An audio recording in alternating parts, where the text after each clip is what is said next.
Hello guys, and thank you for stopping by. Today we will get acquainted with an amazing deck which is called the Darkwood Tarot. This deck was created by Sasha Graham and Abigail Lawson. I would like to mention that actually Abigail is really well-known artist and I totally love her artwork, and you will be able to look at these cards from the point of artwork for yourself and decide if you like them or not. So cards arrive in a box like this one. It's really good quality box. When you open it, you can see a book and cards. So just be careful with taking out the cards, as at the bottom of the box we've got the base, which look like the back of the cards. So be careful not to just, damage this base. As I always say, cards will speak the language that you can understand. So this review is more about my impressions about this deck and how it worked with me, and what I find quite interesting about this deck. Also, we'll go through the book. It's really good quality book, and there is a lot of information there, which is valuable, I would say. So when you open the book, you can see portraits of Sasha Graham and Abigail Lawson, and then you can go to introduction. After introduction, we've got part 1, which is reading the wood. It's more about how to read the cards, and it starts with the words once upon a time. So it's more about tarot telling a story. Have a look at this lovely High Priestess, and you've got letters D and W here, dark wood. Beautiful, very beautiful, of course. And then you've got information about shadow self, what's the shadow meaning in tarot cards, and how to read reversals. There are different options to read reversals, so you can choose for yourself which one is more appealing to you. And then we've got a section about Book of Shadows.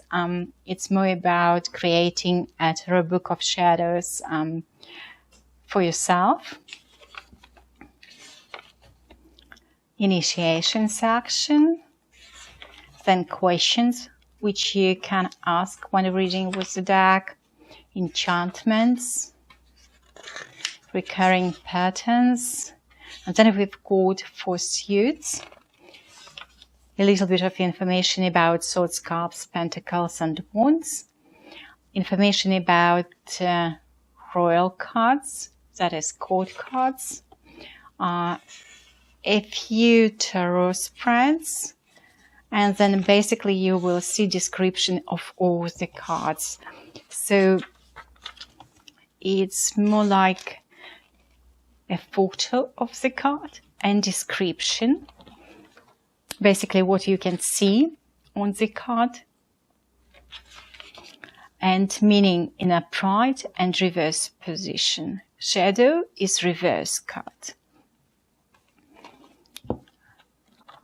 It's really a beautiful deck, a lot of information, a lot of things to learn.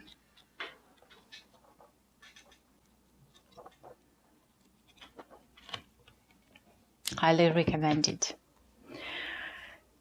So, and second part of our video is going to be tarot spread about this deck. So when you meet someone new, you would like to get to know them more, right? So let's ask the deck what the deck would like to tell us about itself. Yeah, so it's like acquaintance with the deck.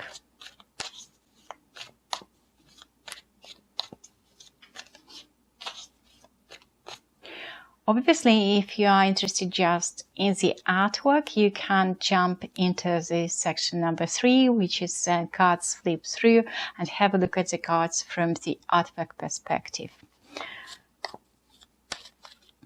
Okay, let's ask the question.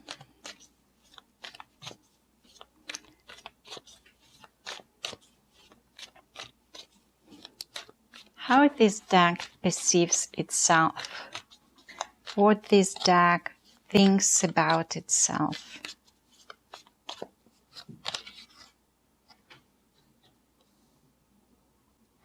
And we've got Hanged Man. This card is a very spiritual card, which is telling me that you could meditate to get to know more about this deck. You need to take time to get to know this deck, and probably by meditation you will reach a better outcome, right? Hanged Man is actually a spiritual card, very spiritual card, and it's like you can look at this deck from different perspectives. You can try to work with this deck from different perspectives. You can change the angle, you know,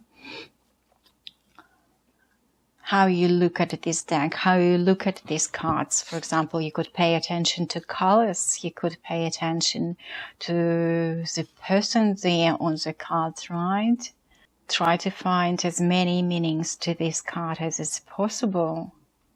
Have a journal, record your cards and how they played out in this and that spread, tarot spreads, okay? And let's ask this deck, what are the strong points of this deck? What topics this deck would like to work with? And we've got the Star card. So it's actually, you know, the star, meaning that the deck has been popular since it was on the market, and positive things that and strong things of this deck is that it not only tells the truth but also gives hope, right? So, and what is the weakness of this deck?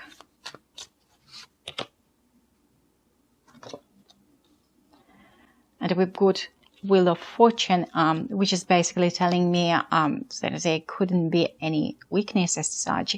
It's more like sometimes it will go in patterns, in circles, to deliver the message so that you could understand it. So it can tell something with one combination of cards and then support the same message with another combination of cards, so that people definitely get the message here, okay? And what this deck can give you as practitioner. And we've got Five of Swords. And this card is telling me that you might learn to deal with difficult situations using this deck. Okay. And what is the best way to actually work with this deck? And you've got Queen of Cups. And again, this card very much relates to the first one, which is Hanged Man. And it tells me about intuition and trusting your subconsciousness, trusting your intuition, trying to feel things, trying to channel messages that are coming your way. And what will be the outcome of your relationship with this deck? And you've got the Fool card, and this card is telling me that it's quite a new deck and you will have quite a new experience, right? You will learn something new. It will be like new stage in your development as practitioner. And if you have a look at the cards, we've got 4 major cards in 6 card spread. And now let's go through all the cards together.